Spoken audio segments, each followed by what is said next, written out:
O Banco Master. Oficialmente, o negócio deles é, ou era, a dívida.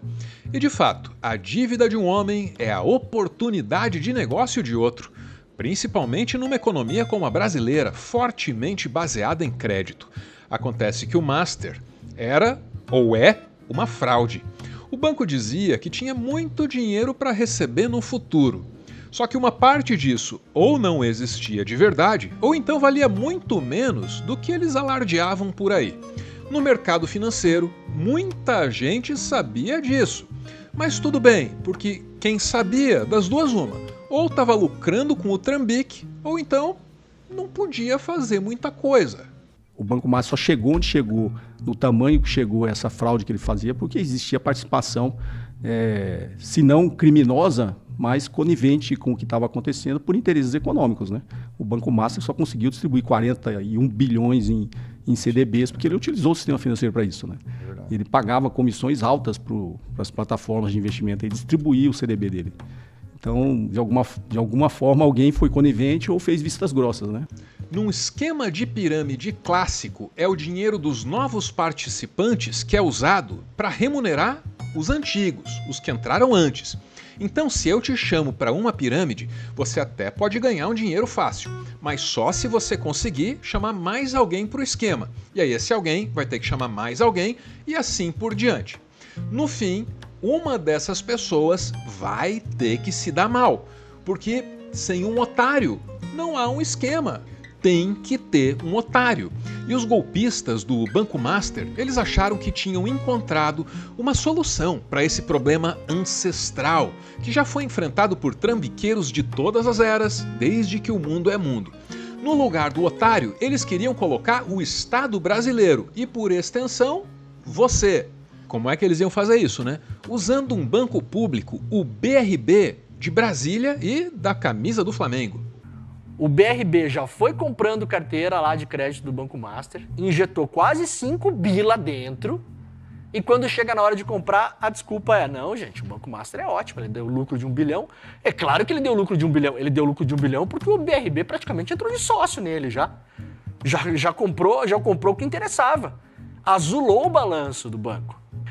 William, é quase equivalente ao seguinte, se eu quero comprar sua casa, eu chego lá, eu reformo sua casa, isso, perfeito. A casa do William tá meio caindo, aí eu chego lá e falo, William, quero comprar sua casa. Daí o William fala, não, eu quero 1 milhão. Que eu falo, William, sua casa não vale 200 conto. Mas é o seguinte, William, eu vou fazer um excelente negócio. Eu vou reformar a sua casa e quando a sua casa valer 1 milhão, eu compro a sua casa por 1 milhão. Então eu vou gastar, William, aí uns 800 mil para reformar sua casa, depois eu compro ela por 1 milhão. Excelente, né? Eu gastei 1 milhão e 800. O William ficou feliz demais. Esse foi o negócio que foi feito ali. Acontece que um negócio desses não pode ser feito assim, de sopetão. O Banco Central, que regula o mercado financeiro, precisa ficar sabendo, precisa entender os detalhes, de onde vem o dinheiro, para onde ele vai, etc. E foi aí que começou a dar problema. Em setembro, nós tivemos o Banco Central dando a negativa, falando não vai comprar o Banco Master, porque aí os argumentos foram esta inviabilidade da operação, não fazia sentido comprar o Banco Master para a estrutura do Banco Regional de Brasília e também a falta de uma solução estrutural para resolver o problema e reduzir os riscos para o Fundo Garantidor de Crédito, ou seja, mesmo comprando os ativos do Banco Master, o BRB não garantia que eventualmente teríamos um problema à frente. Essa compra foi negada de pronto. Nos bastidores havia muita pressão para que o Banco Central permitisse que o BRB fosse o otário da história. Só que a essas alturas, a vida dos trambiqueiros já não estava tão fácil, porque a Polícia Federal já estava de olho, e estava de olho há algum tempo. E aí, resolveu prender quem? Daniel Vorcaro. Se o Master era uma pirâmide feita para desabar na cabeça de um otário chamado contribuinte brasileiro, também conhecido como você, esse cara aí era o engenheiro. O banqueiro foi preso na segunda-feira pela Polícia Federal no aeroporto de Guarulhos, acusado de gestão fraudulenta, gestão temerária e organização criminosa. Os investigadores suspeitaram que ele tentava fugir para Malta, uma ilha paradisíaca na Europa. O jatinho em que estava é avaliado em 200 milhões de reais e é só mais um na coleção de aeronaves particulares dele. O Vorcaro vivia uma vida de luxo. Às vezes estava numa viagem que custava dezenas de milhões, às vezes estava numa mansão que custava centenas de milhões. Mas aí, ao ser preso, ele redigiu uma cartinha de centavos. O advogado de Daniel Vorcaro também leu uma carta enviada pelo próprio banqueiro. Tenho certeza que a verdade e a justiça prevalecerão, e as pessoas que induziram a erro instituições sérias, como o MPF, a PF e a Justiça Federal, para cumprir objetivos particulares, serão responsabilizadas e o referido processo será anulado. Sobre as notícias alegando que minha viagem era uma fuga, são completamente falsas e fantasiosas. A viagem, além de estar planejada com antecedência, como pode ser documentalmente comprovado, foi amplamente divulgada, até mesmo para o Banco Central, visto que o objetivo era minha assinatura e o anúncio de investidores estrangeiros no Master. Quem me conhece sabe que tenho honra e encaro meus problemas de frente. Não podia faltar o clássico, né? Quem me conhece sabe. E pior que ele não tá mentindo, não. É aí que mora o problema. Ele conhece muita gente. Muita gente que pode fazer muita coisa para deixar tudo como tá. Todo dia, um malandro e um otário saem de casa. Todo dia! O golpe do Banco Master não pode ser um problema só do Banco Central. Se já deu trabalho para PF, agora vai ter que ocupar a justiça brasileira. E quem é que vai julgar? É aqui que entra a figura de Dias Toffoli, o ministro do Supremo. No final de novembro ele estava viajando, acompanhado de um dos advogados do Banco Master. Viagem luxuosa, jatinho, camarote, o pacote completo. Aí ele voltou ao trabalho e gritou para todo mundo ouvir que quem vai ficar com o caso do Banco Master é ele. E aí, na sequência, ele atendeu ao pedido desse advogado. Da defesa. No mesmo dia, a viagem ocorre no mesmo dia em que Toffoli assume o caso, né? E aí ele decreta sigilo 2 de dezembro. No dia 4, a CPI do INSS pede... E só um parênteses também, é importante dizer que ele puxa para o Supremo o argumento que a gente teve acesso, porque teria um contrato de uma transação imobiliária que não foi concretizada entre o Vorcaro e um deputado, Bacelar, e aí, por isso, por ter prerrogativa de foro, o deputado teria motivos para levar para o Supremo. E sempre disse aqui que quem acompanha, quem participa de investigação sempre achou que não fazia o menor sentido. Contrato e deputado que não eram objeto Não eram objetos, por causa disso. Então, assim, porque a polícia sempre teve muito cuidado com isso. Como se percebe, Dias Toffoli à frente do caso do Banco Master é uma coisa problemática. Há questões éticas envolvidas, afinal de contas ele viajou com o advogado do banco, mas também tem toda uma discussão sobre esse caso ser ou não ser competência do STF, um problema técnico também. Mas o Toffoli não está nem aí. Logo de cara ele já saiu marcando uma acareação, o que é bem comum nessa fase da tramitação toda. No dia 24 de dezembro, Toffoli decidiu, por conta própria, sem um pedido da Polícia Federal ou outra instituição, marcar uma acareação para a próxima terça-feira. Entre o dono do Banco Master, Daniel Vorcaro, o ex-presidente do BRB, Paulo Henrique Costa, os dois investigados por fraude, e o diretor de fiscalização do BC, Ailton de Aquino Santos. Esse tipo de procedimento é usado para confrontar versões diferentes. Pois é, a acareação serve para confrontar versões ou depoimentos diferentes. Então só faz sentido realizar uma coisa dessas depois de ouvir os depoimentos dos envolvidos. Mas o ministro, misteriosamente, inverteu a ordem das coisas. Primeiro ele avocou o caso para ele, né? Depois de ter viajado no Peru para ver jogo da Libertadores no jatinho que estava advogado do Master, né? Aí avocou o caso para ele e decretou sigilo total, absoluto e sem prazo determinado. E agora com essa história da careação, em pleno recesso, véspera de Natal, é um conjunto da obra que, pelo amor de Deus, e ele não dá explicação nenhuma, né? Porque está tudo sob sigilo. Sigilo é importante. O celular do golpista do Banco Master, Daniel Vorcaro, tinha muitos segredos, tanto que contava com um tipo de criptografia muito sofisticado. Ao ficar com o caso, Toffoli se tornou o dono desses segredos. E agora ele pode definir quem acessa e quem não acessa o que quer que seja descoberto no aparelho. E esse tipo de informação é poder. Então, essa rede de contatos do Vorcaro, que você está dizendo que no celular explosivo, eu sempre disse aqui, no dia que ele foi preso, eu falei, Brasília não vai dormir. Aí no dia que eu subi para o Supremo, que Brasília no sentido da política, estava me dizendo, estamos respirando aliviados, porque hoje você tem a concentração das informações do Master com alguns personagens. Toffoli, Alcolumbre, você mostrou ali, foi para a CPI, e quem está investigando, e os advogados. Toffoli não é o único ministro do Supremo sobre o qual se levantam desconfianças. Há quem suspeite de Alexandre de Moraes. E há quem suspeite de quem suspeita de Alexandre de Moraes. Tudo muito confuso nessa história, porque nada aí é feito para ser compreendido. A gente tenta entender por teimosia, né? Por não se conformar com o nosso papel nessa história. E qual é o nosso papel nessa história? Deve ser o de papel higiênico, né? Porque a gente só entra em cena com o dinheirinho dos impostos depois que a cagada já tá feita. E a gente fala de tudo isso que é tão difícil de compreender na sequência. Antes, um parêntese para falar sobre o que anda cada vez mais fácil de acompanhar, cada vez mais simplificado, infantilizado, mastigado. Estou falando dos conteúdos audiovisuais que a gente anda consumindo. As plataformas de streaming estão produzindo filmes e séries feitos para serem compreendidos até por quem não está prestando atenção. A ordem é que os roteiros agora sejam escritos para que eles possam ser absorvidos até por quem está sendo sugado ali pela chamada segunda tela. Então o personagem está comendo, não basta mostrar ele comendo, tem que ter um diálogo em que ele deixe tudo bem claro. Olha, gente, estou comendo agora. A parte boa disso é que vai dar para assistir com o celular na mão, lendo mensagenzinha do WhatsApp ou sei lá o que. A parte ruim é que tudo vai perdendo em profundidade. Não quero ser chato, até porque eu compreendo a proposta comercial da coisa, contemplar quem também está na segunda tela.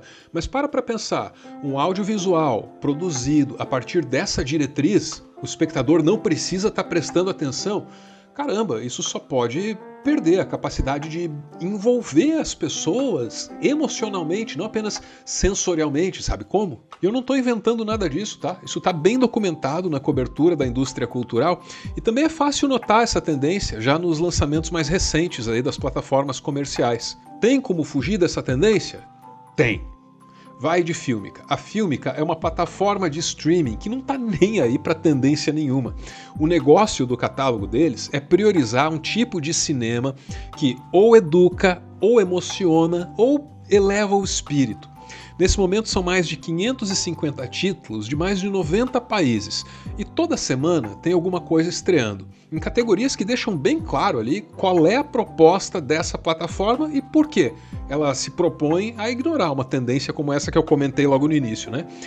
Tem histórias da Palestina, tem cinema revolucionário cubano e também tem uma coleção assinada por mim, ó que chique!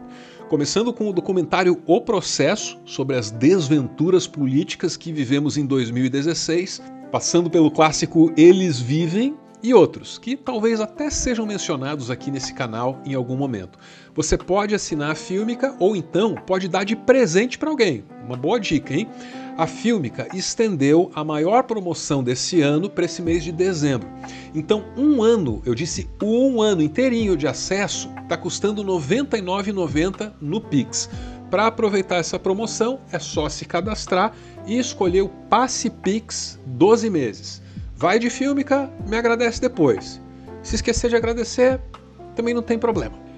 O importante é que a gente não perca nem o prazo da promoção e nem a razão de ser da arte, porque parece que até isso está em jogo agora.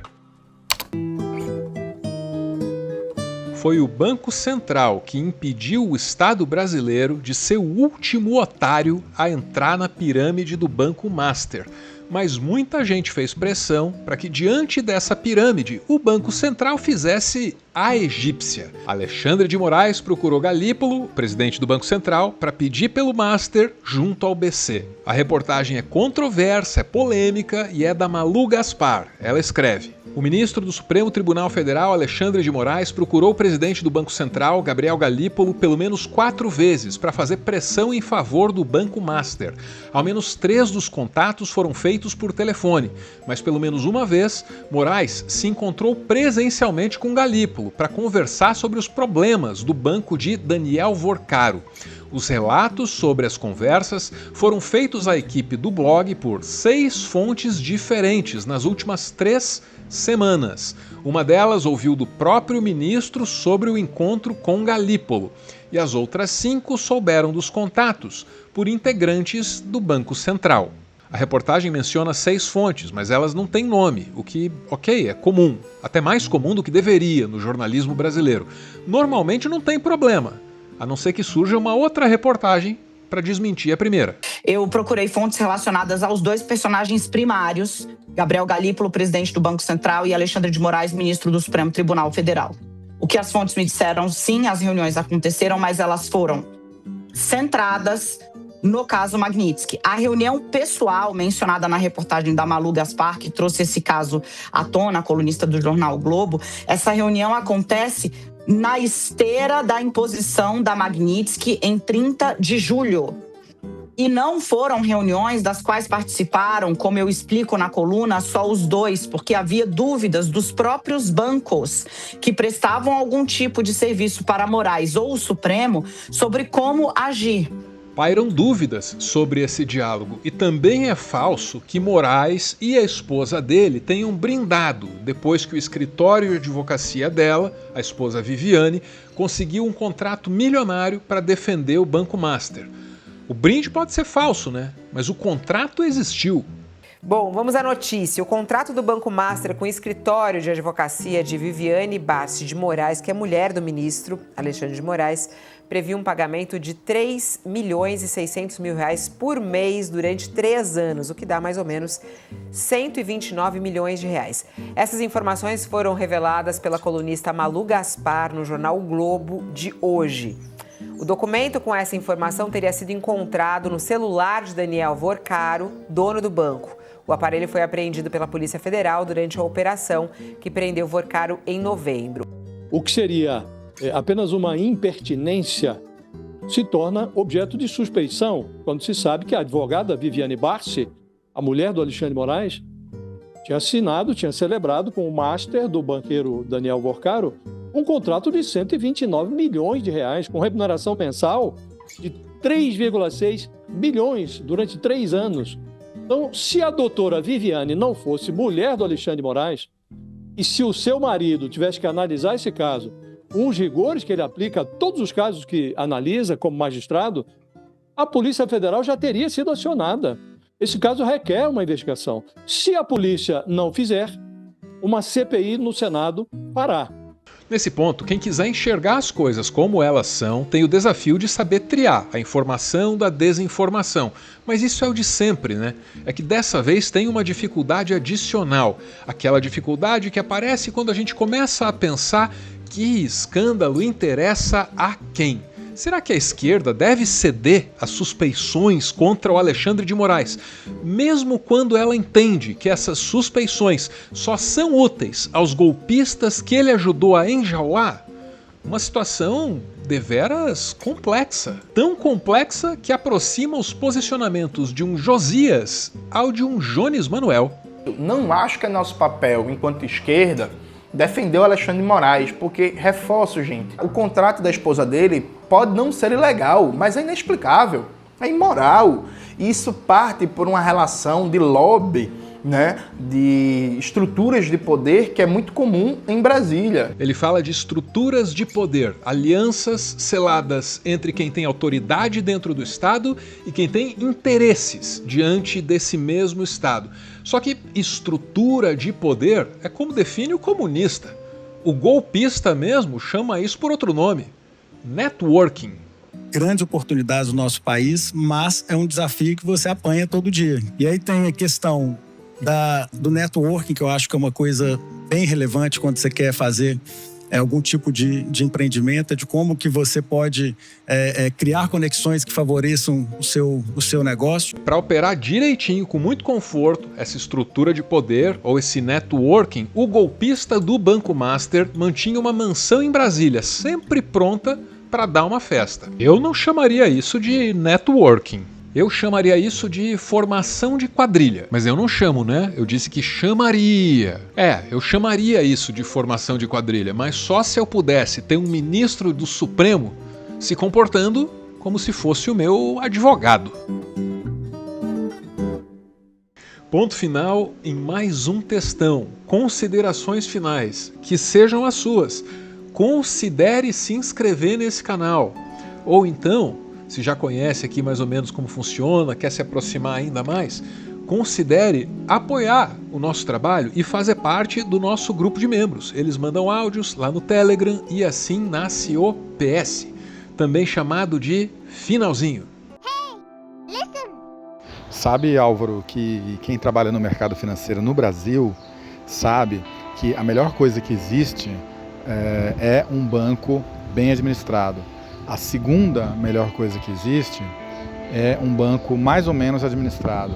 E a terceira melhor coisa que existe é um banco mal administrado. É impressionante como entra ano e sai ano e esses caras nunca perdem. E a sensação que me causa é que o Daniel Alvorcaro nada mais é que um pedaço da ponta do iceberg que se soltou. E a gente localizou no meio desse oceano de acordos e conchavos e coisas que a gente desconhece e nem imagina, né? Então o Vorcaro só conseguiu fazer o que ele fez porque, além de todas as altas ligações que ele tinha em Brasília, além de tudo isso, a impunidade para o crime de colarinho branco é histórica no Brasil. Tem uma outra coisa que também não me desce, né? Não é só essa história do Banco Master, mas essa história de moeda digital, banco digital, criptomoeda, NFTs, eu não sei mais o que. Para mim isso é estranho, assim, é um dinheiro sem lastro. Na alquimia tem um ditado que diz solve e coagula, ou seja, dissolve e coagula, e aí você volatilizando o sólido e solidificando o volátil, você chega num ponto de equilíbrio, né? Por que eu estou falando isso? Porque a economia hoje em dia, ela está muito volatilizada, ela está muito baseada em operações que às vezes não tem nem lastro. Então acho que, independente desse caso em específico, que também simboliza isso, o que eu estou falando, o que eu estou querendo dizer é que a economia ela tem que se voltar cada vez mais para a economia real. Então a minha indignação vai para além do Banco Master, né? Que é só mais um, né? A bola da vez. Aqui no Brasil a gente tem taxas de juros pornográficas que em países sérios seriam consideradas crime.